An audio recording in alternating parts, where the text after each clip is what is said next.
Have you ever felt like your life lost its meaning after turning 50? That everything suddenly became silent and colorless? Matheus sat on the edge of his bed and stared into space. The phone that used to ring all the time now barely vibrated. The coffee no longer tasted the same. What if it's been like this forever? What if he's become invisible to the world? If this sounds familiar to you, pay attention. The biggest danger of loneliness is not being alone, it's getting used to it. First, you avoid going out. Then, you start to believe that no one misses you. When you realize it, you've already stopped living. But that cannot happen to you. In this video, I'm going to show you how to give your story a new direction. Before I continue, take a deep breath. Now listen to me carefully. You still have time. You still have strength. You still have a choice. It doesn't matter what they took from you. What matters is what you're going to do with what's left.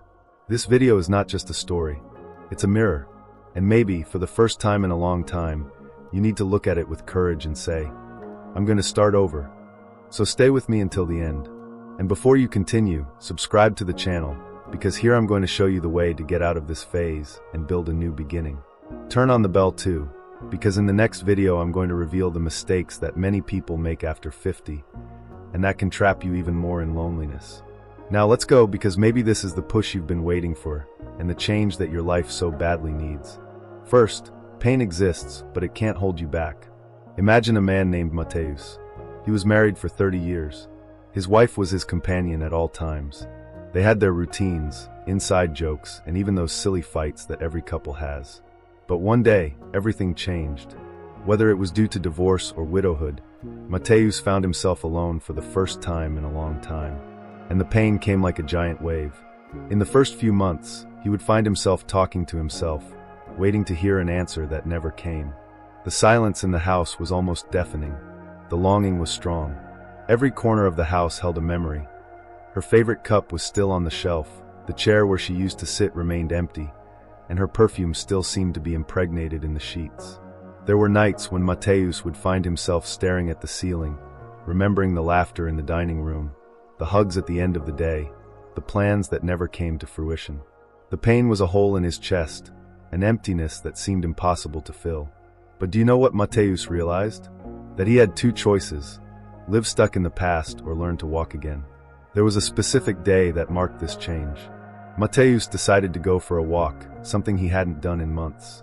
On the way, he passed a park where he used to take his wife. He almost gave up and went back home, but decided to keep going. He sat on a bench and watched the people. Children playing, couples talking, old men playing chess. And that was when he realized life around him hadn't stopped. The world kept turning, and he needed to find a way to move on too. Pain doesn't go away overnight, and it's okay to feel it. But Matheus understood that staying still, brooding over everything, wouldn't bring his wife back or make time go back. He started taking small steps, leaving the house, meeting old friends, allowing himself to smile again. The first time he truly laughed after the loss, he even felt guilty, as if it were wrong to feel joy again. But over time, he realized that laughing didn't mean forgetting. It was allowing himself to live. Little by little, that hole in his chest got smaller. The pain was still there, but now it no longer controlled his life. If you're going through this, remember, missing someone is normal, but don't let the pain hold you back. You still have a long way to go, and each day is a new opportunity to start over. Second, discovering a new purpose. In the days when the pain began to give way to silence, Matheus realized something important. He needed a reason. A new reason. Waking up without a purpose was like floating in a calm sea, but without direction. So he asked himself a simple but powerful question. What have I always wanted to do but never had the time? The answer came almost like a whisper from a forgotten youth: music. When he was young, he dreamed of learning to play the guitar. He even saved up enough money to buy one, but life, work, bills, children always spoke louder. Now, decades later, with time on his hands and his heart in need of hope, he decided to give it a try. His first visit to the music store was timid. He felt out of place among excited young people, but he left with a guitar in his hands and a spark of enthusiasm in his chest. In the early days, the chords sounded more like mistakes than melodies. His fingers hurt, his coordination failed, and he thought about giving up several times. But something magical began to happen. With each small victory, a clean chord, a song played to the end, Matheus felt more alive. He created a routine: breakfast, a light walk, and then guitar practice. It was as if that sound, once strange, was awakening something dormant inside him. One day, he discovered a group of people who met on Saturdays to play together. He gathered up the courage and went. When he got there, he met other men and women who, like him, were looking not only for music, but for company, purpose, and lightness. It was more than a hobby, it was a new beginning. Matheus' lesson is clear. It's never too late to revive an old dream. Sometimes what you need is not a big revolution, but a small step toward what makes your heart beat faster. A new purpose does not erase the pain of the past, but it illuminates the path of the present. If you also feel this emptiness, look inside. What is that desire that you have shelved? Maybe it's time to take it out of the trunk and give yourself a new chance. Third, connecting with other people. Even though he was busy with new activities, Matheus still felt the weight of loneliness. The nights were the worst. That's when a friend called. "Matheus, it's been a while since we last saw each other. Let's go out for coffee." He hesitated, but decided to accept. And he realized how much he missed talking, laughing, sharing stories. He started saying yes more. Yes to dates, visits, new friendships. He also found a group of men who had been through similar situations. And he realized he wasn't alone. If you feel like you've isolated yourself, remember, there are people who care about you. You just have to take the first step. Fourth, taking care of your physical and mental health. Matheus realized that, in order to move forward, he needed to take care of not only his mind, but also his body. He had spent months without wanting to exercise, eating poorly. Until one day, when he looked in the mirror, he saw a tired man. That couldn't go on. He started with short walks. Then he joined a local gym. The exercise gave him more energy and a new circle of friends. In addition, he started to take care of his mind. He read motivational books, sought spiritual teachings, and even went to therapy. Physical and mental health are essential to moving forward. Fifth, learning to love yourself again. For a long time, Matheus lived for others. As a husband, father, worker. Now he needed to learn a lesson, to love himself. At first, he found it strange to go out alone. But over time, he realized that self-love wasn't selfishness, but rather self-respect. Small pleasures like a different coffee or a walk without a destination made all the difference.